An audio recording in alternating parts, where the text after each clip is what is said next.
यहाँ से स्टार्ट करेंगे।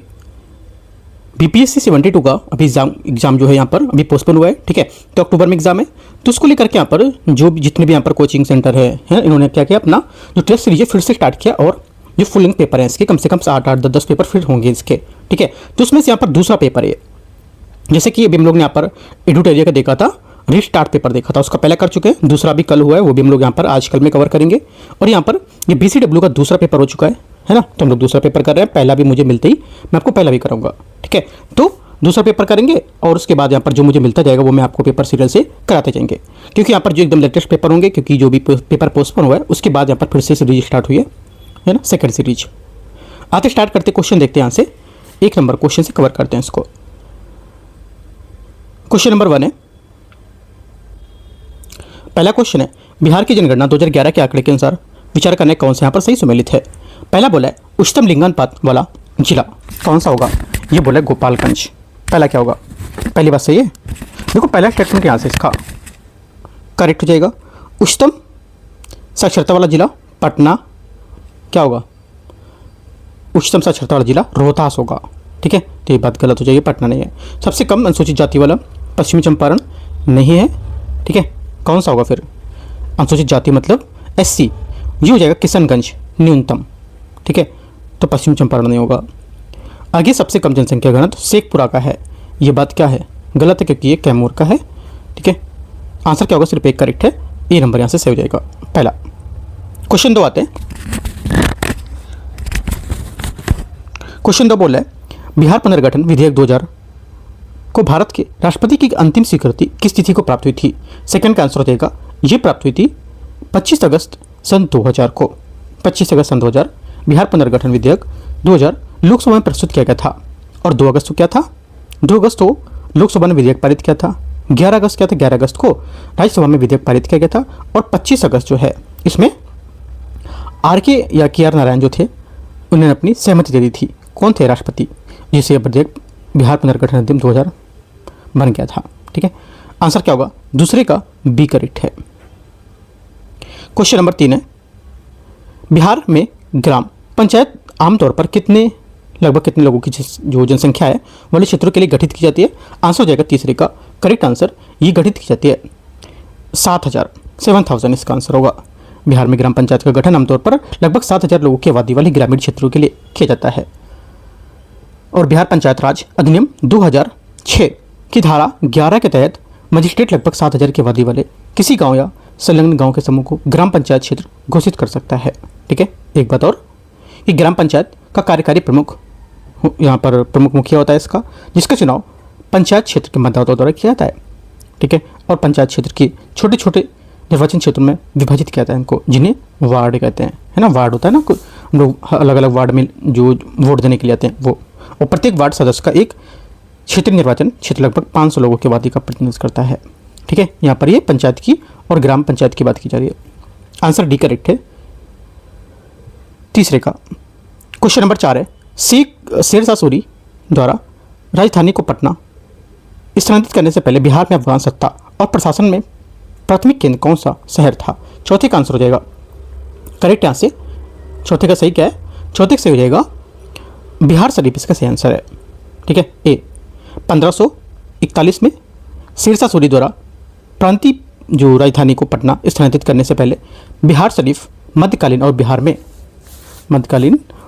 बिहार में अपनी तुर्की शासकों के लिए प्राथमिक प्रशासनिक मुख्यालय और केंद्र के रूप में काम करता था, ठीक है।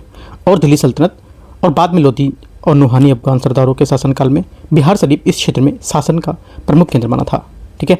आंसर क्या होगा, एक करेक्ट है यहाँ से 4 का। क्वेश्चन 5 आते हैं। क्वेश्चन नंबर 5 है, 1923 में जो चुनाव थे उनके बाद पटना नगर पालिका के अध्यक्ष के रूप में किसे चुना गया था। 5वें का करेक्ट आंसर हो जाएगा, ये चुना गया है किसे, सही आंसर है यहाँ से doctor Rajendra Prasad correct answer होगा। भारतीय राष्ट्रीय कांग्रेस की स्थानीय स्वशासन नीति के तहत 1923 में हुए नगर पालिका चुनाव के बाद राष्ट्रवादी नेताओं में विभिन्न प्रांतों की जो स्थानीय नगर पालिका थी उसमें निकायों का कार्यभार संभाला था, और 1923 में डॉक्टर राजेंद्र प्रसाद पटना नगर पालिका के अध्यक्ष चुने गए थे, जबकि डॉक्टर अनुग्रह नारायण सिन्हा इसके उपाध्यक्ष थे, राइट। 5वें का सी करेक्ट है। 6ठा नंबर है, चंपारण सत्याग्रह के बाद पीर मोहम्मद मुनीस ने किस संगठन की स्थापना की थी? आंसर छठे का हो जाएगा आंसर, ये की थी रैयती सभा। किसकी? रैयती सभा इसका सही आंसर होगा।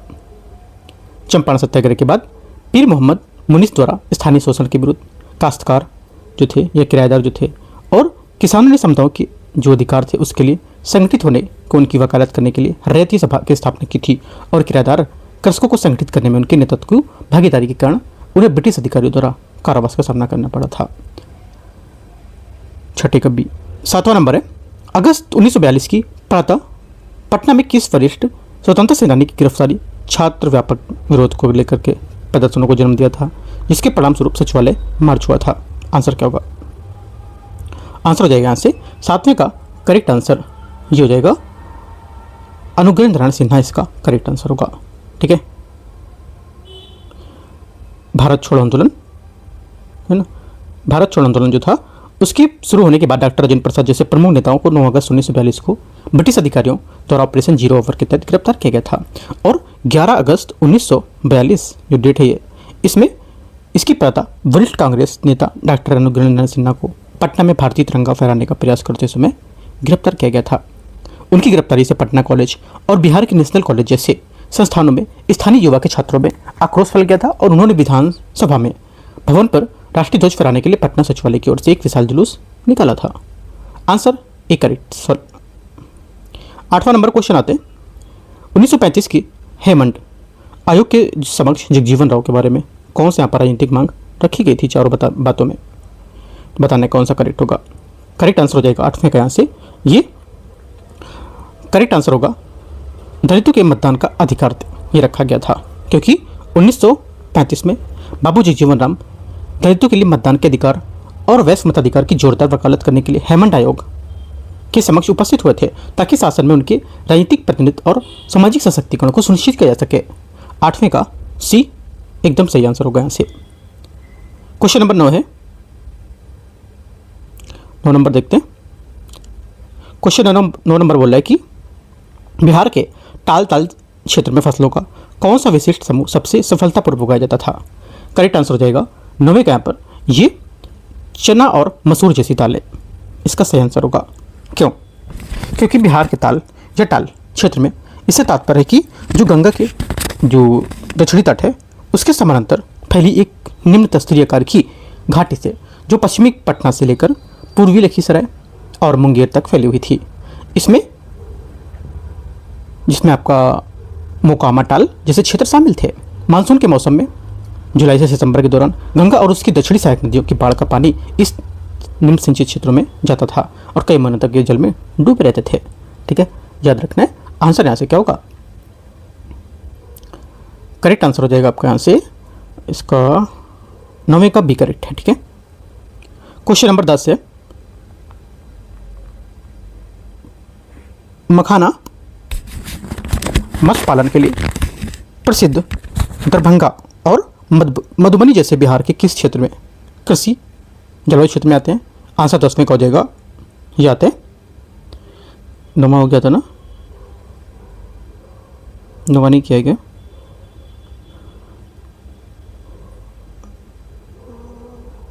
देख लेते हैं 9वां नंबर क्या था। 9वां नंबर बोला बिहार के ताल क्षेत्र में, तो कर चुके हैं ना। इसका आंसर क्या है 9वें का? मैंने बी बताया था आपको। ठीक है, चलो मसूर जैसी दालें। क्वेश्चन नंबर 10 है, 10 नंबर यहाँ पर मखाना और मत्स्य पालन के लिए यहाँ पर जो प्रसिद्ध दरभंगा और मधुबनी जैसे बिहार के किस कृषि क्षेत्र में आएंगे? यहाँ पर आंसर हो जाएगा ये आते हैं किस कृषि क्षेत्र में आएंगे? ये जोन फर्स्ट में आते हैं। किसमें? जोन फर्स्ट में आएंगे। जोन फर्स्ट जो है इसमें पश्चिम उत्तर प्रदेश जलोढ़ मैदान, गंगा के जो मैदान है और कोसी नदी के पश्चिम में स्थित 13 जिले शामिल हैं, जिसमें दरभंगा, मधुबनी, समस्तीपुर, मुजफ्फरपुर और वैशाली शामिल है। इस क्षेत्र में उपजाऊ जलोढ़ मृदा है। इसमें उच्च जल धारण क्षमता और प्रचुर मात्रा में जल संसाधन होता है। यह वातावरण से जलीय और आर्द्र के लिए स्वाभाविक रूप से उपयुक्त बनाता है, जिसके कारण दरभंगा, मधुबनी बिहार मखाना जो है उत्पादन को लेकर मीठे पानी की मछली पालन को लेकर प्राथमिक केंद्र बना है। आंसर डी करेक्ट है। क्वेश्चन नंबर 10 का क्वेश्चन क्या रहते हैं? 11 बोला है कि मधुश्रावणी उत्सव मुख्य रूप से बिहार के किस विशिष्ट सांस्कृतिक क्षेत्र में मनाया जाता है? आंसर हो जाएगा 11वें का, ये मनाया जाता है किसमें? करेक्ट आंसर मिथिला क्षेत्र में। मिथिला क्षेत्र इसका सही आंसर होगा। यह त्यौहार भगवान शिव, देवी पार्वती और नाग देवताओं की पर केंद्रित होता है और इसमें नवविवाहित युगल क्या करते हैं? व्रत रखते हैं, ताजे मौसमी फूल तोड़ते हैं, है ना, और 14 खंडों में पारंपरिक लोक कथाएं सुनते हैं। क्वेश्चन 12, मंजूषा कला मुख्य रूप से किस लोक कथा पर आधारित एक क्रमबद्ध कथा है? आंसर हो जाएगा ये है बिहुला बिसहरी। बिहुला बिसहरी इसका आंसर होगा। मंजूषा जो कला है ये क्षेत्र अंग जो मुख्य रूप से भागलपुर बिहार का एरिया है उससे उत्पन्न एक प्राचीन लोक कला शैली है जिसे परंपरागत रूप से जूट के कागज के जो बक्से होते हैं उस पर बनाया जाता था और एक दृश्य कथा के रूप में बिहुला की विजय की भक्ति को दर्शाती है, जिसमें वह अपने पति बाला लखेंद्र के नाम से नाग देवी बिसहरी के प्रकोप से बचाती है और इसे सर्पचित्त कला के रूप में भी जाना जाता है। ठीक है, आंसर क्या होगा? ए करेक्ट है।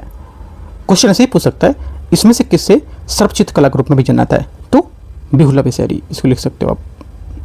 क्वेश्चन 13 नंबर है, राजगीर में किस विशिष्ट स्थान पर बुद्ध महापरिनिर्वाण के तुरंत बाद प्रथम बौद्ध परिषद का आयोजन किया गया था? 13 का करेक्ट आंसर हो जाएगा यहाँ से ये क्या होगा? सतपर्णी गुफा इसका सही आंसर होगा। बुद्ध के महापरिनिर्वाण के तुरंत बाद राजगीर की सतपर्णी गुफा, जिसे सतपर्णी गुफा के नाम से जानते थे, इसमें प्रथम बौद्ध परिषद का आयोजन किया गया था। संरक्षक हर्यक वंश के राजा अजातशत्रु, अध्यक्षता की थी मां कश्यप द्वारा और परिणाम था कि यहाँ पर जो बुद्ध की शिक्षा थी इनको 2 प्रमुख ग्रंथों में संकलित किया गया था। एक तो शुद्ध पिटक आनंद द्वारा सुनाया गया था और एक विनय पिटक जो उपाली द्वारा सुनाया गया था। सही आंसर बी करेक्ट है क्वेश्चन 13 का। 14 आते हैं, मेगास्थनीज के अनुसार पाटलिपुत्र का प्रशासन 6 बोर्डों द्वारा प्रबंधित था। निम्नलिखित में से किसने प्रत्येक न्यायपालिका बोर्ड में कितने सदस्य होते थे? प्रत्येक न्यायपालिका बोर्ड में कितने सदस्य नियुक्त किए जाते थे? 14 का आंसर हो जाएगा ये नियुक्त किए जाते थे 5 सदस्य। ठीक है, इंडिका में मेगास्थनीज के विवरण के अनुसार पाटलिपुत्र की नगर पालिका का प्रशासन 30 सदस्यों के आयोग द्वारा संचालित किया था, जिसमें 5-5 सदस्यों को 6 बोर्डों में विभाजित करते थे।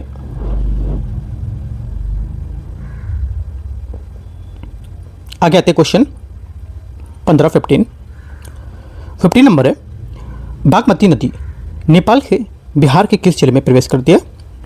करेक्ट आंसर हो जाएगा 15वें का, ये करती है सीतामढ़ी। ठीक है, बागमती का उद्गम नेपाल के काठमांडू के पास शिवपुरी पहाड़ियों में महाभारत पहाड़ी से होता है। ठीक है, और यह बिहार के सीतामढ़ी जिले के प्रवेश करती है और सीतामढ़ी प्रवेश करने के बाद ये कोसी या बूढ़ी गंडक नदी प्रणाली में विलय होने के बाद से पहले शिवहर, मुजफ्फरपुर, दरभंगा, समस्तीपुर सहित कई उत्तरी जिलों से होकर प्रवाहित होगी। 16 नंबर है, किस चुनाव में नोटा का विकल्प लागू नहीं होता है? 16 का करेक्ट आंसर हो जाएगा, पता होगा तो ऐसे आपको। करेक्ट आंसर यहाँ से नगर निगम चुनाव इसमें होता है, भारत के राष्ट्रपति चुनाव में नहीं होता है। ठीक है, ये सी नंबर, क्योंकि भारत का जो राष्ट्रपति का चुनाव है एकल हस्तांतरणीय मत पद्धति द्वारा किया जाता है, इस वजह से इसमें यहाँ पर इस कानून पे लागू मतलब इस पे यहाँ पर कोई इसमें जो रूल है ये वाला नोटा वाला नहीं लागू होता है। ठीक है, नोटा कहाँ लागू होता है? अभी लोकसभा चुनाव, राज्यसभा चुनाव में, राज्य विधानसभा चुनाव में, है ना, और नगर निकाय के पंचायत चुनाव में। ठीक है, याद रखना है नगर निकाय पंचायत चुनाव में लागू होता है नोटा। ठीक है, ध्यान रखना है। आगे क्या है? क्वेश्चन 16 का सी करेक्ट है। 17 आते हैं, 17 है, निम्नलिखित में से किस राज्य में राज्यसभा की सीटों की संख्या बिहार के बराबर है? 17 का करेक्ट आंसर हो जाएगा यहाँ से किसके बराबर है? बिहार के। ये सही आंसर हो जाएगा पश्चिम बंगाल, एकदम करेक्ट है। पश्चिम बंगाल में 16 सीटें और बिहार में भी 16 सीटें हैं, जबकि तमिलनाडु में 18, कर्नाटक में 12, मध्य प्रदेश में 11 और सबसे अधिक सीटें उत्तर प्रदेश के पास 31 है। 18 नंबर है, आधुनिक कल्याणकारी राज्य की अवधारणा को समानता निम्नलिखित में से किस देश की पहली बार लागू किए गए सामाजिक सुरक्षा उपाय से जोड़ा जा सकता है? आंसर हो जाएगा 18 का करेक्ट आंसर सी करेक्ट है, जर्मनी इसका सही आंसर होगा 18 का, क्योंकि आधुनिक कल्याणकारी राज्य की शुरुआत आमतौर पर चांसलर ऑटो वन बिस्मार्क के नेतृत्व में जर्मनी से मानी जाती है, जिन्होंने 1880 के दशक में राज्य द्वारा प्रायोजित समीक्षा और सामाजिक बीमा की विश्व की पहली प्रणाली शुरू की थी। इसमें स्वास्थ्य बीमा अधिनियम, 1883, दुर्घटना अधिनियम 1884 और वृद्धावस्था विकलांगता अधिनियम 1889 को इसमें शामिल किए गए थे। क्वेश्चन नंबर आगे आते कौन सा है, 19 नंबर होगा ना, 19 नंबर। संविधान की मूल संरचना के बारे में विचार करना है। देखते हैं 19 में, कल्याणकारी राज्य, शक्ति की व्यक्ति की गरिमा, राज्य की अखंडता, विधायक के सांसद को मिलने वाले संसदीय विशेषाधिकार। पूछा क्या इसमें, इससे पूछा है कि इनमें से कौन कौन सर्वोच्च न्यायालय के संविधान की मूल संरचना का हिस्सा माने जाते हैं। ठीक है, कौन कौन सा मूल संरचना का हिस्सा माना जाएगा बताओ। एक तो देखो, जो मूल संरचना का हिस्सा माना जाएगा, यहाँ से जो आंसर हो जाएगा इसका क्वेश्चन नंबर 19 का, ये हो जाएगा करेक्ट। क्या, एक तो पहला कल्याणकारी राज्य, ठीक है, उसके बाद व्यक्ति की गरिमा, राज्य की अखंडता, लेकिन विधायक सांसदों को मिलने वाले विशेषाधिकार इसमें नहीं शामिल होगा, ये गलत हो जाएगा, क्योंकि जो संसदीय विशेषाधिकार है आर्टिकल 105 105 के तहत और 194 के तहत संवैधानिक रूप से संरक्षित है और सर्वोच्च न्यायालय उन्हें मूल संरचना के हिस्से के रूप में मान्यता नहीं देता है। ये प्रावधान संसद और राज्य विधानमंडल को उनकी सहमति और उनकी समितियों में सदस्य के विधान जो मंडल होते हैं उसकी कामकाजी प्रभाव की शक्ति को लेकर के उन्मुक्तियाँ प्रदान करते हैं। आंसर क्या होगा, 1 2 3 करेक्ट है इसका, 1 2 3 19 का सही आंसर ए करेक्ट है। क्वेश्चन 20 नंबर है, 20 नंबर। संविधान की 8वीं सूची के संबंध में विचार करना है। 8वीं सूची में वर्तमान 42 आधिकारिक रूप में मान्यता प्राप्त भाषाएं शामिल हैं। क्या होगा पहला, 20वीं का पहला स्टेटमेंट यहाँ से करेक्ट है, सही है। कोक बोरोक उन भाषाओं में से जो संविधान की 8वीं सूची में शामिल है। सेकंड गलत है, क्योंकि हालांकि कोक बोरोक त्रिपुरा की आधिकारिक भाषाओं में से एक है, लेकिन राज्य की स्वदेशी आबादी के एक बड़े हिस्से द्वारा बोली जाती है, लेकिन इसे संविधान के 8वीं सूची में शामिल नहीं किया गया है, ये गलत हो जाएगा। 1 सिर्फ करेक्ट है। जरूरी नहीं कि ज़रा अगर जगह में बोली जा रही है तो यहाँ पर क्या हो कि वो 8वीं सूची में शामिल हो, ऐसा कोई यहाँ पर रूल नहीं है। 21 नंबर है, भारत के नियंत्रक मालिका परीक्षक कैग के बारे में विचार करना है। कैग भारत की संचित निधि के किए गए सभी व्ययों को ऑडिट करता है और उन पर रिपोर्ट करता है। 21 फर्स्ट स्टेटमेंट यहाँ से करेक्ट। कैग द्वारा भारत की संचित निधि में जारी करने का, प्राप्त करने को नियंत्रित करने होता है। कहने का मतलब कि कैग होता है भारत की संचित निधि से धन जारी करना, प्राप्त करना और नियंत्रित करने का अधिकार होता है। सेकेंड बात गलत है, क्यों? क्योंकि नियंत्रक मालिका परीक्षक जो है पद नाम बावजूद उसके भारत का कैग नियंत्रक के कार्यों को निर्वहन नहीं करता है, वे संचित निधि के धन जारी करने या उसको नियंत्रित नहीं करता है। ये ब्रिटिश प्रणाली के विपरीत है, अपोजिट है। और न्यायपालिका कैग की पूर्व स्वीकृति के बिना संचित निधि से धन निकाल सकती है। और कैग केवल लिखा परीक्षा के बाद समीक्षा करता है, जिसमें यह जांच की जाती है कि वे कानून और संसदीय जो प्राधिकरण है उसके अनुसार किया गया है या नहीं, एक तरह से लिखा उसका, ठीक है, लिखा जोखा। पहला सही है, दूसरा गलत है। तीसरा, कैग उन सभी निकायों को प्राधिकरणों के व्यय का ऑडिट करता है और रिपोर्ट करता है जिनका वित्त पोषण मुख्य रूप से केंद्र राज्य के राजस्व से होता है। तीसरा करेक्ट है। आंसर क्या होगा, 1 और 3 सही है, सही आंसर सी। क्वेश्चन 22, पंचायती राज समिति के संबंध में विचार करना। बलवंत राय मेहता समिति ने ग्राम पंचायत, पंचायत समिति और जिला परिषद से मिलाकर त्रिस्तरीय पंचायत राज प्रणाली की सिफारिश की है। 22वें का पहला स्टेटमेंट यहाँ से क्या होगा, पहली बात यहाँ से करेक्ट है। सेकंड बात है इसकी, सेकंड बात बोला है कि अशोक मेहता समिति और इसने जिला आयुक्तों के बड़े पद के सृजन की सिफारिश की थी। सेकंड बात क्या होगी, सेकंड बात यहाँ से इसकी गलत है, क्योंकि अशोक मेहता समिति जो थी इसने मंडल पंचायत से 2 स्तरीय पंचायत व्यवस्था की सिफारिश की थी और इसमें जिला विकास आयुक्त के पद का सृजन की सिफारिश नहीं की है। जीवी की राव समिति 2 स्तरीय संरचना की सिफारिश की थी। तीसरी बात गलत है भी, क्योंकि जीवी की राव समिति जो 1985 थी इसने ग्रामीण विकास के पंचायती राज संस्थाओं को मजबूत करने पर जोर दिया और इसमें जिला परिषद को जिला स्तर पर ग्रामीण विकास की प्रमुख एजेंसी बनाने की सिफारिश की गई थी और इसमें मुख्य कार्यकारी अधिकारी के रूप में जिला विकास आयुक्त के पद का सृजन का प्रस्ताव रखा था। चौथा है, एमएल सिंघवी समिति पंचायत राज संस्थाओं को संवैधानिक दर्जे की सिफारिश, ये करेक्ट है। आंसर पहला करेक्ट था और एक चौथा करेक्ट है। आंसर क्या हो जाएगा, 1 और 4 ए नंबर। क्वेश्चन नंबर 23, भारत में अभिलेख न्यायालय के बारे में क्या करना है, विचार करना है। देखते हैं इसको। पहला है, संविधान के अंतर्गत सर्वोच्च न्यायालय एक अभिलेख न्यायालय है। 23 का पहला स्टेटमेंट यहाँ से करेक्ट है। भारत में प्रत्येक उच्च न्यायालय एक अभिलेख न्यायालय भी होगा। भारत में प्रत्येक उच्च न्यायालय एक अभिलेख न्यायालय भी है। सेकेंड बात करेक्ट है भी, क्योंकि आर्टिकल 215 के तहत प्रत्येक उच्च न्यायालय एक अभिलेख न्यायालय भी होता है, जिसे स्वयं की अवमानना के लिए दंडित करने की शक्ति प्राप्त है। तीसरा है भारत के प्रत्येक अधीनस्थ न्यायालय एक अभिलेख न्यायालय है। ये गलत है, क्योंकि अधीनस्थ न्यायालय अभिलेख न्यायालय नहीं होते हैं और उनका निर्णय सर्वोच्च न्यायालय के उच्च न्यायालय के समान संवैधानिक दर्जों को प्राप्त नहीं होता है और न ही उन्हें अभिलेख न्यायालयों की तरह अवमानना और दंड देने के लिए शक्ति प्राप्त होती है। 1 2 सिर्फ करेक्ट है, सही आंसर बी। ठीक है, क्वेश्चन नंबर 24 आते हैं 24। MC मेहता बनाम भारत संघ का ऐतिहासिक मामला मुख्यतः निम्नलिखित में से किस अनुच्छेद के दायरे में विस्तारित करने के लिए प्रसिद्ध है? 24 का करेक्ट आंसर हो जाएगा, ये है आर्टिकल 21। ठीक है, अनुच्छेद 21 इसका सही आंसर हो जाएगा। क्वेश्चन 25 नंबर है। 25 बोला निम्नलिखित में से संविधान के अनुच्छेद 20 के तहत गारंटीकृत संरक्षण नहीं है। किसे? गारंटीकृत जो संरक्षण है ये नहीं है। करेक्ट आंसर हो जाएगा कानूनी सलाहकार, विधिक अभ्यासी, लीगल प्रैक्टिशनर से परामर्श करने का अधिकार। डी क्या होगा? 25 का सही आंसर है। ठीक है, 25 का सही आंसर क्या होगा? डी करेक्ट है, क्योंकि कानूनी वकील से परामर्श करने का द्वारा बचाव किए जाने का अधिकार आर्टिकल 22(1), ठीक है, 22(1) के तहत गारंटीकृत है, ना कि अनुच्छेद 20 के तहत। आगे आते हैं क्वेश्चन नंबर 26 देखते हैं। इसमें बोले अभिकथन एक कारणार दीर्घकालिक शराबियों में विटामिन B1 की कमी से जुड़े गंभीर तंत्रिका संबंधी जटिलताएं विकसित होने की संभावना अधिक होती है। 26 का पहला स्टेटमेंट यहाँ से क्या होगा? करेक्ट हो जाएगा। सेकंड, शराब का सेवन छोटी आंत की जल में घुलनशील B कॉम्प्लेक्स विटामिन की अवशोषित की क्षमता को काफ़ी बढ़ा देता है। बढ़ाता नहीं है, ये बात गलत हो जाएगी, है ना। क्या होगा? घटा देता है ना। क्या होगा? 1 सिर्फ करेक्ट है। आंसर 26 का एक बात इसकी सही है, तो सी करेक्ट है। 27 नंबर है। एक रोगी के शरीर में उन हिस्सों पर जो सीधे सूर्य के प्रकाश के संपर्क में आते ही विशिष्ट घाव दिखाई देते हैं, साथ ही उन्हें बार बार दस्त और याददाश्त की हल्की कमजोरी की समस्या होती है। इसके लक्षणों में से त्रय या ट्राइड समूह के लिए किस विटामिन की कमी जिम्मेदार होगी?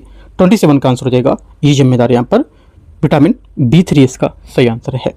ठीक है, ये रोग पेलाग्रा जिसकी पहचान क्लासिक रूप से 3DS के रूप में जानी जाती है, और ये त्वचा शोथ डर्मेटाइटिस विशेषकर गर्दन के चारों ओर संचित चकत्ते के रूप में दिखाई देने वाले कैसल का हार, है ना, इसके रूप में इसको जानते हैं। आगे आते क्वेश्चन 38 नंबर 28। मानव कंकाल मांसपेशी के संबंध में तथा जोड़ों के संबंध में यहाँ पर जैविक तत्वों पर विचार करना है। पहली बात यहाँ से कि पहला बोला है कि यहाँ पर दीर्घ अस्थियों लॉन्ग बोन्स सॉफ्ट में पाया जाने वाला पीला अस्थि मज्जा येलो बोन मैरो वयस्क जीवन में निरंतर लाल रक्त कोशिकाओं के निर्माण का एक महत्वपूर्ण स्थल होता है। पहली बात क्या होगी? पहला स्टेटमेंट यहाँ से इसका 28 का क्या हो जाएगा? करेक्ट हो जाएगा। पहली बात एकदम गलत है यहाँ से, क्योंकि लाल अस्थि मज्जा जो लंबी अस्थियों के स्पंजे से सिरों और चपटी अस्थि में पाई जाती है, लाल रक्त कोशिकाओं का उत्पादन हिमेटोपोइस का स्थान लेती है और पीली अस्थि मज्जा के रूप में वसा कोशिकाओं से बनी होती है और ऊर्जा भंडार में काम करती है। ठीक है। सेकेंड बात है, खोपड़ी की आसन अस्थियों के बीच स्थित जोड़ एक अचल रेशेदार जोड़ होता है, जहाँ अस्थियाँ सघन रेशेदार संयोजी ऊतक के सिरे के रूप में दृढ़ता से जुड़ी होती है। सेकेंड बात करेक्ट है भी। तीसरा, उपास्थि जो कार्टिलेज है एक विशिष्ट संयोजी ऊतक है जो अस्थि और उसकी तुलना में अधिक लचीला होता है, क्योंकि इसका अंतरकोशिकीय मैट्रिक्स कठोर कैल्शियम लवणों से बजाय कार्बोनेटिक लवणों से समृद्ध होता है। करेक्ट हो जाएगा। आंसर 2 और 3 करेक्ट है, इसका बी ए नंबर करेक्ट हो जाएगा। 29 नंबर है 29 नंबर क्वेश्चन एकदम फैक्चुअल क्वेश्चन था, वो जो स्टेटमेंट है वही उतार दिए गए थे जो इसकी बातें बताता है। 29 कथन ए और कारणार मानव कंधे के एवं कूल्हे के जोड़ बाल एवं सॉकेट जोड़ के रूप में वर्गीकृत होते हैं, जो अनेक तत्वों को और तलों को व्यापक घूर्णन की गति अनुमति देते हैं। पहली बात 29 का स्टेटमेंट यहाँ से करेक्ट है। सेकेंड बात है, बॉल सॉकेट और जोड़ साइनोवियल जोड़ों का एक उप प्रकार होता है, जिसमें एक द्रव की भरी साइनोवियल गुहा होती है जो संधि करने वाली अस्थियों के बीच घर्षण को कम करती है। सेकेंड बात ये भी करेक्ट है, दोनों बातें सही है। 29 का आंसर क्या होगा? 1 और 2 मतलब 1 और 2 दोनों करेक्ट है, ए नंबर। 30 नंबर है, पादप कोशिकाओं की हरित लवक जो क्लोरोप्लास्ट होता है, इसके भीतर स्थित झिल्ली से घिरी थाइलाकोइड चक्रिकाओं डिस्क के ढेर और स्टेक को क्या कहा जाता है? आंसर हो जाएगा 30 का करेक्ट आंसर क्या होगा? सोचो, करेक्ट आंसर इसका होगा ग्रेनम, इसका सही आंसर है। ठीक है, ग्रेनम में क्या होगा? इसका करेक्ट आंसर होगा, क्योंकि ये प्रकाश अवशोषित करने वाले थाइलोकोइड चपटे सिक्क को क्या आकार का होता है और इसमें क्लोरोप्लास्ट के अंदर ये एक चकते के दूसरे के ऊपर व्यवस्थित होकर एक संरचना बनाते हैं और जिसे ग्रेनम कहा जाता है। आगे आते क्वेश्चन 31 नंबर 31।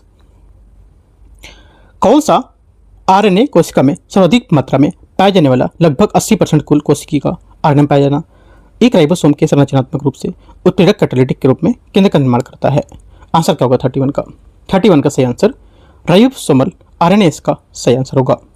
ठीक है, राइबोसोमल आरएनए जो होता है कोशिकाओं के अंदर पाया जाने वाला एक सबसे स्थायी प्रचुर मात्रा में उपस्थित आरएनए है, जो कुल आरएनए का लगभग 80% होता है और ये राइबोसोमल प्रोटीन का साथ जुड़कर राइबोसोम की उप इकाइयों का निर्माण करता है और पेप्टाइड बंध के निर्माण के दौरान उत्प्रेरक की भूमिका निभाता है। क्वेश्चन 32 है, दिन के समय पत्तियों की सतह पर स्थित रंध्र स्टोमेटा के खुलने का प्रमुख शारीरिक फिजियोलॉजिकल तंत्र क्या है? आंसर हो जाएगा 32 का करेक्ट आंसर ये पोटेशियम आयन की सक्रिय प्रवेश, जिससे जल की रक्षक कोशिकाओं में प्रवेश करता है और वे स्फीति ट्रेडिंग हो जाती हैं। बी यहां से क्या होगा? 32 का सही आंसर हो जाएगा, जिसके कारण प्रदर्शन द्वारा जल अंदर की ओर आता है और इसके परिणामस्वरूप उत्पन्न स्फीति दाब जो रक्षक है उसी कोशिकाओं की पतली भारी भित्तियों को खींचेगा, जिससे मोटी आंतरिक भित्तियां एक दूसरे से दूर जाती हैं और रंध्र छिद्र खुल जाता है। 33 नंबर है, एक खास तरह से बनाए गए शीत भंडारण कक्ष कोल्ड स्टोरेज चैम्बर ताजे फलों को रखने की उसकी भंडारण अवधि उल्लेखनीय रूप से क्यों बढ़ जाती है? आंसर 33 हो जाएगा, इसलिए बढ़ जाती है क्योंकि ये फलों में होने वाली कोशिकीय श्वसन सेलुलर रेस्पिरेशन की काफ़ी दर कम हो जाती है, इसलिए। ठीक है, आंसर यहां से ए करेक्ट हो जाएगा। क्वेश्चन नंबर 34 देखते हैं। 34 है, कौन सा रासायनिक तंत्रिका संचारक है जो सिनेप्टिक वेसिकल्स से संग्रहित करता है और तंत्रिका मांसपेशी संधि पर मुक्त होकर मानव स्तनकाली जो मांसपेशी होती है उसके संकुचन को प्रेरित करता है? आंसर 34 का हो जाएगा करेक्ट यहां से ये एसिटाइल कोलिन इसका आंसर होगा बी नंबर 34 का। ठीक है, क्योंकि एसिटाइल कोलिन जो है ये दैहिक तंत्रिका तंत्र में प्रयुक्त प्रमुख न्यूरो ट्रांसमीटर है। जब तंत्रिका आवेग जो होती है अक्षय तंतु के अंतिम श्रेणी में पहुंचती तो एसिटाइल कोलिन सिनेप्टिक अंतराल मुक्त होता है और मांसपेशी तंतु की झिल्ली पर स्थित अभिग्रहों में जुड़कर क्रिया विभव उत्पन्न करती है, जो कंकाली मांसपेशियों के संकुचन को प्रेरित करती है। आंसर बी करेक्ट है। 35 श्वेत रक्त कोशिकाओं के बारे में विचार करने देखते हैं। 35 नंबर, इसमें बोला कि केंद्रक किसी न्यूक्लिक अम्ल को सर्वप्रथम पृथक कर उसे न्यूक्लिन नाम किस वैज्ञानिक ने दिया था, जिसे बाद में डीएनए के रूप में पहचाना गया था? 35 का आंसर हो जाएगा यहाँ से सही आंसर, यहाँ से फ्रेडरिक मीसर इसका सही आंसर होगा। ठीक है, फ्रेडरिक मीसर ने वर्ष 1869 में किया था। ठीक है, आगे आते हैं। क्वेश्चन नंबर 36 नंबर है, निम्नलिखित में से कौन सा जल डमरूमध्य हिंद महासागर की एक शाखा अंडमान सागर को प्रशांत महासागर की एक सीमांत सागर दक्षिण चीन सागर से जोड़ता है और मलय प्रायद्वीप को इंडोनेशिया के सुमात्रा द्वीप से विषम स्थित है? 36 का सही आंसर क्या हो जाएगा? सही आंसर हो जाएगा इनसे मलक्का जल डमरूमध्य इसका सही आंसर होगा बी नंबर। क्वेश्चन नंबर 37 से 37, पनामा के इस्तमुस के संबंध में विचार करना है। ये उत्तरी अमेरिका के और दक्षिण अमेरिका के जोड़ने वाली एक सक्रिय भूपट्टी है। पहला स्टेटमेंट क्या होगा 37 का? ये करेक्ट हो जाएगा, पहली बात एकदम करेक्ट है। सेकंड, इस जलप्रपात के ऊपर निर्मित पनामा नहर कैरेबियन सागर के माध्यम से प्रशांत महासागर को अटलांटिक महासागर से जोड़ती है। सही है, पनामा नहर में लॉक प्रणाली का उपयोग मुख्य रूप से इसलिए किया जाता है क्योंकि प्रशांत और अटलांटिक महासागरों की समुद्री जल में स्तर में काफी अंतर आता है। तीसरा गलत है, क्यों? तीसरा इसलिए गलत है क्योंकि ये एक असामान्य जो बात उसको बता रहा है, क्योंकि प्रशांत और अटलांटिक महासागरों में समुद्र तल में कोई विशेष अंतर नहीं होता है और उनके बीच ऊंचाई का अंतर एकदम नगण्य होता है। और नहर द्वारा उपयोग की जाने वाली लॉक प्रणाली मुख्य रूप से इसलिए मौजूद होती है क्योंकि इसमें स्थल संधि के साथ इसका भूभाग ऊपर उठकर गैटून जो झील है उसका निर्माण करता है, जो समुद्र तल से लगभग 26 मीटर ऊपर स्थित है और एक ऐसी विशेषता है जो स्थल संधि की पहाड़ी और आंतरिक भाग के रूप में खुदाई की मात्रा को काफी कम कर देता है। तो सिर्फ 1 2 करेक्ट है, जो अपनी बात बताई तीसरी वाली आपको याद रखना है, नोट कर लेना पॉइंट को, ठीक है। 1 और 2 करेक्ट है, आंसर यहां से ए करेक्ट है। क्वेश्चन 38 नंबर है 38, कथन पर विचार करना है। अग्नि चट्टान पिघले हुए मैग्मा यह लावा को ठंडा होने और जमने को सीधे तौर पर निर्मित होता है। 38 पहला स्टेटमेंट यहां से करेक्ट है, ठीक है। पहली बात क्या होगी, पहली बात करेक्ट हो जाएगी। और सारी चट्टानें आमतौर पर पहले उपस्थित चट्टानों पर उच्च तापमान और दाब की स्थितियों के तहत निर्मित होती है। गलत है, क्यों? देखो सेकंड इसलिए गलत है इसका स्टेटमेंट, क्योंकि जो सारी चट्टानें हैं, है ना, ये आमतौर पर पहले उपस्थित चट्टानों पर उच्च तापमान और दाब की स्थितियों को तहत निर्मित नहीं होंगी, राइट, ये गलत है। अगला है रूपांतरित चट्टानें पहले से उपस्थित आग्नेय सादी या यहां तक कि रूपांतरित तन चट्टानों से भी उत्पन्न हो सकती हैं, ये करेक्ट है। 1 और 3 बात सही है इसकी, चट्टानों की यहां पर बात की जा रही है, तो आंसर क्या होगा, 1 और 3 सही पूछा है तो बी करेक्ट है। 39 अभिकथन है कारणार, और सारी चट्टानें प्राय पौधों और जानवरों के जीवाश्म पाए जाते हैं इसमें। 39 का पहला स्टेटमेंट क्या होगा, करेक्ट है। पहली बात यहां से एकदम सही रहेगी, 39 का हाँ पहला करेक्ट है। आर बोला है कारण, और सारी चट्टानें पृथ्वी की सतह या उसके निकट अपेक्षाकृत निम्न तापमान और दाब के अवसादों की क्रमिक निक्षेपण और संघनन के माध्यम से निर्मित होती है, जिसमें कार्बनिक अवशेषों को उसके भीतर संरक्षित किया जाता है, यह किया जा सकता है। सेकेंड बात क्या होगी, सेकेंड बात भी इसकी करेक्ट है। दोनों बातें एकदम सही बता रहा है सारी चट्टानों के बारे में, जो इनकी कार्बनिक और अवशेषों की बात की जा रही, जो एकदम करेक्ट है और व्याख्या भी करता है। क्वेश्चन 40 है 40 नंबर, भारत में प्रवेश करने से पहले तिब्बत में प्रवाहित होते हुए ब्रह्मपुत्र नदी किस नाम से जानते थे, ये किस नाम से जाना जाता है? आंसर हो जाएगा 40 का करेक्ट आंसर, इसको जानते हैं सांगपो। तो सांगपो इसका सही आंसर हो जाएगा, सांगपो बोल सकते हैं, ठीक है। ब्रह्मपुत्र नदी तिब्बत में चिमायुंग दुंग ग्लेशियर के पास से मानसरोवर झील के आसपास के क्षेत्र में उद्गमित होती है और तिब्बती पठार पार करके लगभग 1100 किलोमीटर पूर्व की ओर सांगपो यारलुंग सांगपो के पास से प्रवाहित होती है, ठीक है। आंसर क्या होगा, बी करेक्ट है 40 का। 41 है सिंधु नदी का उद्गम स्थल तिब्बत के निम्नलिखित में से किस के निकट स्थित है? आंसर क्या होगा, आंसर हो जाएगा 41 का करेक्ट आंसर यहां से ये मानसरोवर झील इसका सही आंसर होगा, ठीक है, क्योंकि मानसरोवर झील सिंधु और पश्चिम तिब्बत सही आंसर है। क्वेश्चन 42 42 नंबर है, निम्नलिखित पर विचार करना है कौन सा सही है। हिमालय अपवा प्रणाली का जो नदियां काफी हद तक 12 मासी होती हैं, कैसी होती हैं, 12 मासी होती हैं, क्यों? क्योंकि वे उन्हें पिघलती बर्फ ग्लेशियर और मानसून की बारिश दोनों में जल मिलता है। बारिश का पहला स्टेटमेंट यहां से एकदम करेक्ट है। सेकंड बात है गंगा ब्रह्मपुत्र और सिंधु घाटी के बेसिन मिलकर भारत के कुल नदी बेसिन का क्षेत्र का सबसे बड़ा हिस्सा का निर्माण करते हैं, यह भी बात करेक्ट है। दोनों सही है, आंसर एकदम करेक्ट हो जाएंगे दोनों, सी यहां से करेक्ट आंसर है इसका। 43 आते हैं, निम्नलिखित कथनों पर विचार करना है। किसी स्थान पर प्राप्त होने वाली सौर विकिरण की मात्रा अक्षांश के साथ परिवर्तित होती है, जिसका मुख्य कारण सूर्य की किरणों की आपतन कोण में परिवर्तन होना। पहली बात 43 का स्टेटमेंट यहां से करेक्ट है। पृथ्वी के अपने अक्ष पर घूर्णन की सूर्यता प्राप्त होने में दैनिक या दिन पर दिन भिन्नता के लिए उत्तरदायी होता है। सेकंड बात ये भी सही है, दोनों बातें यहां पर सही है, ठीक है। आंसर 43 का भी 1 और 2 सी करेक्ट हो जाएगा। 44 है अभिकथन है और कारणार।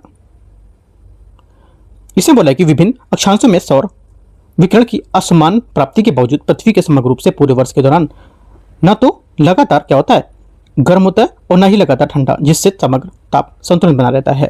44 का पहला स्टेटमेंट क्या होगा? 44 फर्स्ट स्टेटमेंट यहाँ से एकदम करेक्ट है। सेकेंड, उष्णकटिबंधीय भूमध्य रेखा, उष्णकटिबंधीय भूमध्य रेखीय क्षेत्रों में अतिरिक्त ऊष्मा समान वायुमंडलीय परिसंचरण महाद्वीपीय महासागरीय जो धाराएं होती हैं उसके माध्यम से लगातार ऊष्मा की कमी वाले उच्च स्थान में क्षेत्रों में इसकी ओर स्थानांतरित होने लगती हैं।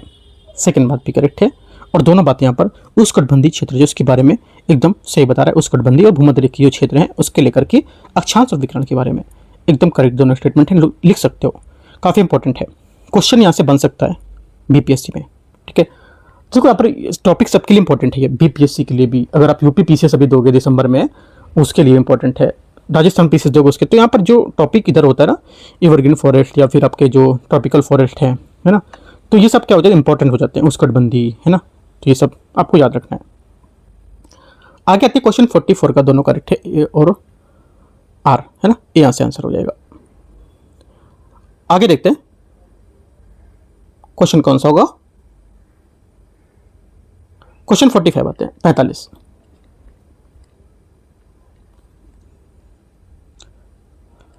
45 नंबर है, जलवायु परिवर्तन पर पेरिस समझौता यूएनएफसीसी के पक्षकार के सम्मेलन कॉप पार्टीज के बारे में विचार करना है, किस कॉप में अपनाया गया था? आंसर हो जाएगा 45 का करेक्ट आंसर, ये अपनाया गया था, सही आंसर कॉप 21 2015 में, ठीक है। आगे क्वेश्चन है 46 नंबर,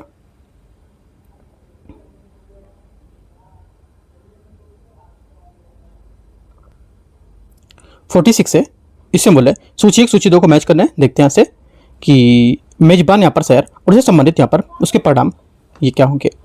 देखते हैं 46 को, यहाँ पर दे रखा है पहला कॉप 26 है ना, उसके बाद क्या है कॉप 27, फिर आपका कॉप 28 और कॉप 29, राइट। तो देखते हैं इसमें मैच कौन कौन सा कर रहा है। मैच इसमें करेगा जो ये हो जाएगा आपका कॉप 26 जो है, देखो देख लेते हैं, एक कॉप 26 आपका हो जाएगा ग्लासगो, ठीक है। उसके बाद क्या होगा, ग्लासगो, और उसके बाद हो जाएगा आपका यहाँ से बी का हो जाएगा 4 शर्म अल शेख 27 में। कॉप 28 हो जाएगा आपका सी का 3 दुबई पहले वैश्विक स्टॉक रेट का समापन, और कॉप 29 हो जाएगा बाकू जलवायु पर नया सामयिक मतात्मक लक्ष्य। आंसर एक करेक्ट है। क्वेश्चन नंबर 47 है, भारत में उष्णकटिबंधीय पर्णपाती वनों के बारे में विचार करना है। इन्हें मानसूनी वन भी कहा जाता है क्योंकि ये शुष्क ग्रीष्म ऋतु में लगभग 6 से 8 माह तक अपने पत्ते गिरा देते हैं। पहला क्या होगा, 47 का फर्स्ट स्टेटमेंट यहाँ से करेक्ट है। सेकेंड, साल आर्द्र उष्णकटिबंधीय पर्णपाती वनों की एक विशिष्ट प्रजाति है, जबकि सागौन शुष्क उष्णकटिबंधीय पर्णपाती वनों की अधिक विशिष्ट प्रजातियों की।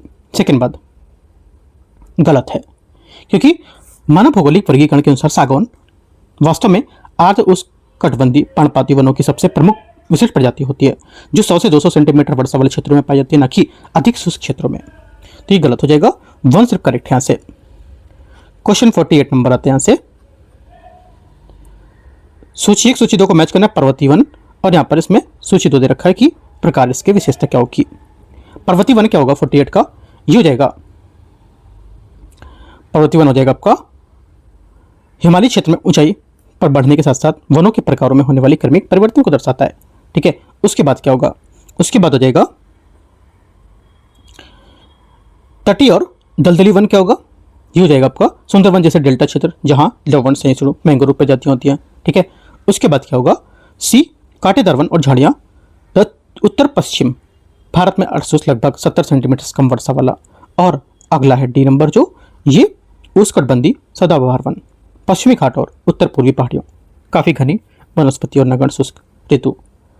सही आंसर यहाँ से इसका हो जाएगा A3 B1 C2 D4, ये आएगा आपका डी नंबर में। 49 नंबर है, स्वर्णिम चतुर्भुज जो राजमार्ग है परियोजना भारत के किन 4 प्रमुख शहरों को जोड़ती है। 49 का आंसर हो जाएगा करेक्ट, क्या करेक्ट हो जाएगा 49 का, दिल्ली मुंबई चेन्नई कोलकाता। क्वेश्चन 50 है, भारतीय राष्ट्रीय राजमार्ग प्राधिकरण NHAI के बारे में विचार करना है। इसका गठन भारतीय राष्ट्रीय राजमार्ग प्राधिकरण अधिनियम 1988 के तहत किया गया था। 50 का पहला स्टेटमेंट यहाँ से करेक्ट है। सेकेंड, ये सड़क परिवहन राजमार्ग मंत्रालय के प्रशासनिक नियंत्रण में काम करेगा। सेकेंड बात भी इसका सही हो जाएगा, दोनों बातें यहाँ से एकदम करेक्ट हैं। 51 है, एक कार विरामावस्था से चलना प्रारंभ करती है तथा 2 मीटर पर सेकंड स्क्वायर के त्वरण की गति से गति करती है और 5 सेकंड बाद उसका वेग कितना हो जाएगा। 51 का आंसर हो जाएगा, इसका वेग हो जाएगा कैसे निकालेंगे। गति का प्रथम समीकरण क्या होता है, v बराबर u प्लस क्या at। ए क्या होता है, त्वरण होता है, t समय हो गया और आपका u क्या हो गया, प्रारंभिक वेग हो गया जो कि 0 है। ठीक है, क्योंकि विरामावस्था से चलना स्टार्ट कर रही है तो फॉर्मूला लगाएंगे यहाँ पर। तो आंसर हो जाए v बराबर u प्लस at। v बराबर u जो आपका 0 हो गया प्लस u प्लस at। ए कितना है, त्वरण 2 5 सेकेंड। ठीक है, तो आंसर क्या हो जाएगा 10 मीटर पर सेकेंड आंसर होगा। करेक्ट आंसर क्या होगा, ए नंबर से आंसर है ना जी। क्वेश्चन नंबर 52, 4 किलोग्राम द्रव्यमान की वस्तु जो प्रारंभ विरामावस्था में, ये भी देखो u क्या हो गया, 0 हो गया। ठीक है, और 20 न्यूटन के परिणामी बल लगाया जाता है, F बराबर 20 न्यूटन हो गया। तो उत्पन्न त्वरण कितना होगा, F बराबर ma लगना चाहिए, यहाँ पर लगेगा बराबर में, हाँ लग जाएगा। ए बराबर, तो हमारे को दिया क्या है, निकालना क्या है, त्वरण निकालना। ए बराबर F अपॉन एम। F कितना है, बल 20 न्यूटन और F बराबर ए बराबर F अपॉन एम। एम कितना है, 4 पंचे 20 है ना, 5। तो क्या होगा, 5 मीटर पर सेकेंड इसका ये हो गया। राइट, और उसके बाद हमको क्या निकलना है, इसको जो 1 न्यूटन बल से यहाँ पर लगाएंगे तो इसका जो आंसर हो जाएगा ये रहेगा, क्या आ रहा है आंसर, 5 आना चाहिए वैसे। 52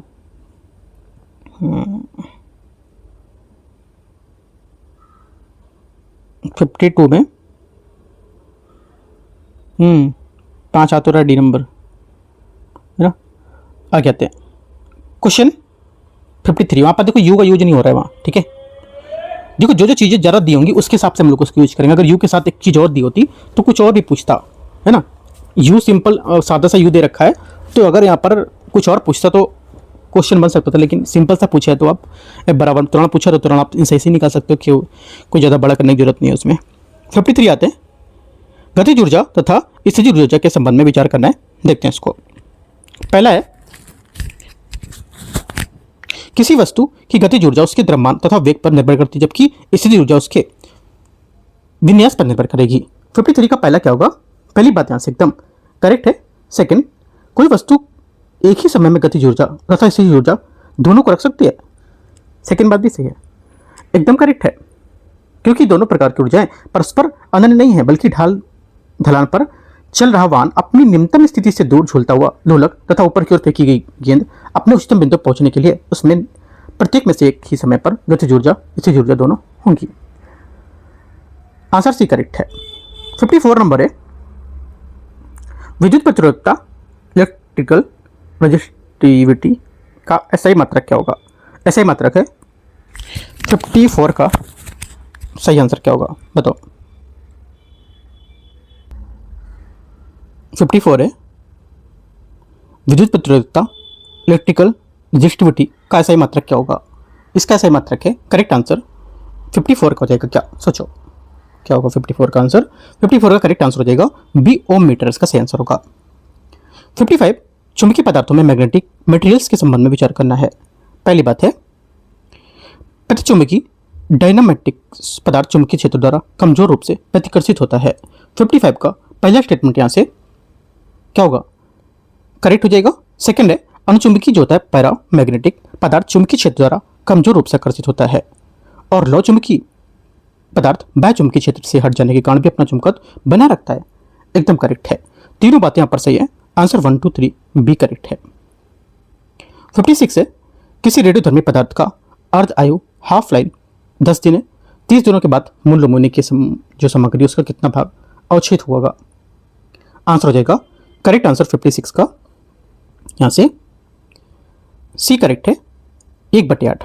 ठीक है, चूंकि अर्ध आयु 10 दिन इसलिए 30 दिनों में पदार्थ 30/10 3 अर्ध आयु से गुजरेगा और 1/2 की पावर n होता है इसका फॉर्मूला। तो यहाँ पर 3 अर्ध आयु बचा हुआ अंश इसका 1/2 की पावर 3, तो 1/8 आएगा। Answer C. मानव शरीर का तापमान मापने के लिए प्रयुक्त नैदानिक तापमापी क्लिनिकल थर्मामीटर की समान मापन सीमा क्या होती है?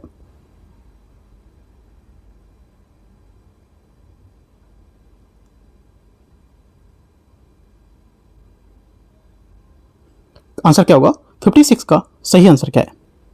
सही आंसर यहाँ से 56 का हो जाएगा, 57 का हो जाएगा। करेक्ट आंसर डी, 35 डिग्री से 42 सेंटीग्रेड इसका सही आंसर होगा। ठीक है, क्वेश्चन 58 नंबर आते हैं 58। 58 नंबर क्वेश्चन है, ऊष्मागतिकी का प्रथम नियम मूलतः किस संरक्षण का नियम प्रतिपादन करता है? क्या आंसर होगा बताओ? आंसर हो जाएगा करेक्ट आंसर 58 का, ये ऊर्जा संरक्षण का नियम इसका सही आंसर होगा। क्वेश्चन 59 है, जल की उच्च विशिष्ट ऊष्मा धारिता से स्पेसिफिक हीट कैपेसिटी का मुख्य व्यवहारिक उपयोग क्या है? इसका मुख्य व्यवहारिक जो उपयोग है ये है कि इंजनों में रेडिएटरों में शीतलक कूलेट के रूप में प्रयोग करना। ये यहां से करेक्ट आंसर है। ये गुण जो होता है जल के वाहकों, जो वाहक और उनके जो वाहन होते हैं उसमें रेडिएटरों को औद्योगिक शीतलन प्रणालियों द्वारा एक प्रभावी शीतलक बनाता है, क्योंकि ये स्वयं शीघ्रता से अत्यधिक गर्म हुए बिना पर पर्याप्त मात्रा में ऊष्मा को धुले जा सकते हैं। आगे आते क्वेश्चन 59 हो गया 60 नंबर। निम्नलिखित में से किस माध्यम में ध्वनि की सबसे अधिक गति संचारित होती है? आंसर क्या होगा? 60 का करेक्ट आंसर यहां से डी करेक्ट है, इस्पात। ठीक है, इस्पात इसका सही आंसर है। और ध्वनि ठोस पदार्थों में सबसे तेज चलती है, क्योंकि कण सबसे अधिक सघन और दृढ़ता में व्यवस्थित होते हैं, जिससे कंपन के कण एक दूसरे के कण को तेजी से संचारित कर पाते हैं। ठीक है, 60 का डी करेक्ट है। और ध्वनि में द्रव की अधिक धीमी और गैसों में सबसे धीमी गति चल रही है, क्योंकि इसका क्रम कणों के बीच की दूरी बढ़ती जाती है और अंतराकणीय जो बल है वो कमजोर होता जाता है। 60 हो गया बी करेक्ट, डी करेक्ट। 61 देखते हैं 61। निम्नलिखित में से कौन सा मुख्य कारण है जो ताप दीप्ति बलों को भरने के लिए हवा की तुलना में आर्गन को प्राथमिकता देता है? 61 का सही आंसर हो जाएगा। ये आर्गन एक ककरी गैस है और टंगस्टन फिलामेंट को उच्च तापमान पर ऑक्सीकरण करने से जलने से बचाती है। 61 का बी करेक्ट हो जाएगा। आर्गन की भूमिका होती है कि ऑर्गेनिक उत्कर्ष गैस, जिसका अर्थ होता है कि रासायनिक रूप से अक्रियाशील है और ये एक निष्क्रिय वातावरण बनाएगी। ठीक है, और जो ऑक्सीकरण को रोकेगी और टंगस्टन फिलामेंट का वाष्पीकरण को कम करती है, जिसका बल्ब का जीवनकाल काफी बढ़ जाता है। 62 नंबर है, समान यहाँ पर प्रक्रिया दे रखा है और क्या और कौन सा इसमें यहाँ पर मैच कर रहा है वो बताना है। ठीक है, देखते हैं सही आंसर क्या हो सकता है। तो स्विमिंग पूल को जल को कीटाणु रहित करने के लिए क्या करेंगे? ये ब्लीचिंग पाउडर लगाएंगे इसमें या मिलाएंगे। ठीक है, उसके बाद टूटी हड्डियों के लिए प्लास्टर तैयार करने को लेकर कास्ट तैयार करते हैं, वो प्लास्टर ऑफ पेरिस में। ठीक है, पैकेजिंग में नमी सोखने वाले पदार्थ के रूप में क्या करेंगे? इसका प्रयोग करते हैं सिलिका जेल में। और पेट की समस्याओं में राहत दिलाने के लिए एंटासिड के रूप में बेकिंग सोडा। सही आंसर 62 का सी करेक्ट है।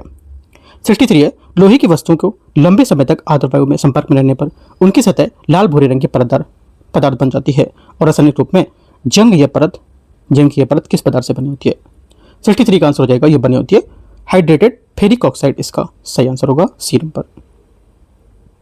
64 है, निम्नलिखित में से कौन सा आर्गेनो मेटेलिक यौगिक कार्बनिक संश्लेषण के लिए बहुमुखी अभिकर्मक के रूप में व्यापक रूप से उपयोग करता है और विशेष रूप से लिथियम हाइड्रोजन विनिमय प्रक्रियाओं के लिए एक मजबूत क्षार और शक्तिशाली न्यूक्लियोफाइल के रूप में होता है? आंसर क्या होगा? 64 का करेक्ट आंसर हो जाएगा यहाँ से आपका क्या? ए करेक्ट है, जिसमें से एन ब्यूटिल लिथियम सही हो जाएगा। ये ऑर्गेनो लिथियम यौगिक का एक व्यापक रूप से सिंथेटिक कार्बन रसायन विज्ञान में उपयोग किया जाता है और ये एक अत्यंत प्रबल क्षार होता है और एक प्रबल न्यूक्लियोफाइल के रूप में काम करता है, जिसका उपयोग आमतौर पर एल्काइल या एथिल के उत्पन्न करने को लेकर अभिक्रियाओं से करता है। आगे आते हैं क्वेश्चन 65 कथन है कारणार। पिच या टायर लंबे समय तक लगातार बहती रहती है और कोई यहाँ पर निश्चित विशिष्ट गलनांक नहीं होता है। पहला 65 का स्टेटमेंट यहाँ से करेक्ट है। ठीक है, दूसरा क्या होगा? पिच एक क्रिस्टली अर्माफोर्स ठोस है जिसमें लंबी दूरी की त्रिआयामी क्रिस्टली जाल संरचना का अभाव होता है। सेकंड क्या होगा? सेकंड भी यहाँ से करेक्ट है। दोनों बातें सही है, आंसर यहाँ से डी करेक्ट है। 66 है जब तेल जैसे जल विकर्षी पदार्थों को जल में पैसीकरण करने के साथ मिलाया है तो छोटी गोलाकार संरचना बनती है जिसमें जल विकर्षी जैसे सिरे के अंदर की ओर और जल स्नेही सिरे बाहर की ओर होते हैं जिससे मिश्रण स्थिर हो जाता है और इन संरचनाओं को क्या कहते हैं? आंसर 66 का हो जाएगा करेक्ट। यहाँ से इसे कहते हैं मिसेल्स, इसका सही आंसर ए नंबर। ठीक है, क्वेश्चन 67 है। 67 बोला है कि 104 ग्राम हीलियम गैस में He के मोलों की संख्या क्या होगी? 67 का आंसर क्या होगा? 67 का जो आंसर हो जाएगा यहाँ से ये 26 होगी। कितना होगा? 26 होगा। आगे आते 68, निम्नलिखित में से क्या बनता है जब किसी अधातु ऑक्साइड को जल में खोला जाता है, जल में मिलाया जाता है? ये बनता है अम्लीय विलयन। H2 यहाँ पर सोल्यूशन बनेगा। क्वेश्चन 69 है। निम्नलिखित में से कौन सा धातु की उनकी अक्रियशील के घटते क्रम में व्यवस्थित करने का सही तरीका है? 69 का सही आंसर हो जाएगा करेक्ट। यहाँ से क्या करेक्ट आंसर है 69 का? सोडियम लोहा तांबा चांदी, हाँ ए करेक्ट हो जाएगा। सोडियम लोहा तांबा चांदी इसका करेक्ट आंसर होगा। सोडियम यानी लोहा Fe, तांबा Cu और चांदी He, जिसमें से चांदी क्या एक उत्कृष्ट धातु जो श्रृंखला में सबसे नीचे स्थित है और अत्यधिक या अत्यंत क्रियाशील होती है परंतु आसानी से ऑक्सीकृत नहीं होती है, याद रखना है। क्वेश्चन नंबर 70, फुलरीन C60 के बारे में विचार करना है। पहला है इसकी संरचना पिंजरे के जैसी होती है। पहला क्या होगा? 70 का पहला स्टेटमेंट यहाँ से करेक्ट है। सेकंड, प्रत्येक कार्बन परमाणु अपने 4 पड़ोसी कार्बन परमाणु से जुड़ा होता है। सेकंड गलत है क्योंकि फुलरीन में प्रत्येक कार्बन परमाणु अब केवल 3 पड़ोसी कार्बन परमाणु से जुड़ा होता है, न कि 4। ठीक है। तीसरा है इसमें पंचकोड़ी पंचभुजी तथा षटकोड़ी षटभुजी दोनों प्रकार के वलेरिन पाए जाते हैं। करेक्ट है। एक और 3 से ये आंसर बी। 71 है बिहार में उद्योगों को प्रोत्साहन देने के लिए राज्य द्वारा अनुमोदित निवेश प्रोत्साहन नीति का नाम क्या है? करेक्ट आंसर हो जाएगा 71 का। इसकी जो नीति का नाम है ये हो जाएगा सही आंसर BIPPP 2025 इसका सही आंसर होगा 71 का। आगे आते हैं और इस योजना के अंतर्गत नई उद्यम इकाइयां स्थापित करने वाले उद्योगपति और निवेशकों को आकर्षक भूमि संबंधी रियायतें, ऋण, सब्सिडी सब यहाँ पर प्रोत्साहन किया जाएगा। और इस पैकेजिंग के अंतर्गत उद्यमी को अधिकतम 40 करोड़ रुपए तक की ब्याज सब्सिडी भी प्रदान की जाएगी। उद्योग स्थापित करने को लेकर अधिकतम 30% तक पूंजीगत सब्सिडी भी दी जाएगी। बिहार क्रिकेट एसोसिएशन के कार्यभार संभालने पर भारत में राज्य क्रिकेट संघ सबसे युवा अध्यक्ष कौन बने? 72 का आंसर हो जाएगा ये बने हर्षवर्धन, इसका करेक्ट आंसर होगा। 73 है 44वें भारतीय अंतर्राष्ट्रीय व्यापार मेले में बिहार को साझेदार राज्य की श्रेणी में कौन सा पुरस्कार मिला है? ये मिला हुआ है कांस्य पदक में, कांस्य पदक मिला है। 73 का जो आंसर हो जाएगा इससे रजत पदक होगा, कांस्य नहीं होगा, रजत पदक होगा इसका आंसर। ठीक है। 74 नंबर है बिहार ने जुलाई 2025 में भासनी प्लेटफॉर्म के साथ किस ऐतिहासिक लिपि को डिजिटलीकरण करने के लिए समझौता ज्ञापन पर हस्ताक्षर किया है जो अभिलेखी दस्तावेज भूमि के अभिलेखों में व्यापक रूप से पाई जाती है? 74 का आंसर हो जाएगा कैथी लिपि, इसका सही आंसर होगा। ठीक है। 75 है बिहार में 2028 में पहली बार कौन सा प्रमुख राष्ट्रीय खेल आयोजन होने वाला है? करेक्ट आंसर 75 का हो जाएगा। इंपॉर्टेंट क्वेश्चन है ये, कौन सा होगा? प्रथम राष्ट्रीय युवा खेल 2028, प्रथम राष्ट्रीय युवा खेल 2028 वो भी प्रथम है और यहाँ से बिहार में पहली बार यहाँ पर आयोजित होगा। ठीक है। तो इस टाइप से यहाँ पर हम लोगों ने 75 क्वेश्चन किए और यहाँ पर 76 से 150 तक हम लोग करेंगे पार्ट 2 में। ठीक है। एक बात आपको याद रखना, जितने भी यहाँ पर टॉपिक आए हैं वो सब टॉपिक जाके आपको डीप में कवर करना है, एक एक चीज़ों को आपको पूरा अच्छे से पढ़ना है। इन सभी टॉपिक को, जितने भी टॉपिक अभी आते जा रहे हैं सब आपका अच्छे से रिवीजन होगा। और अपना चैनल ज्वाइन करना है टेलीग्राम, UPSC नॉलेज टेक और दिल्ली UPSC नॉलेज टेक दोनों ही अपने चैनल है। ठीक है। एंड करते हैं। All the best, thank you.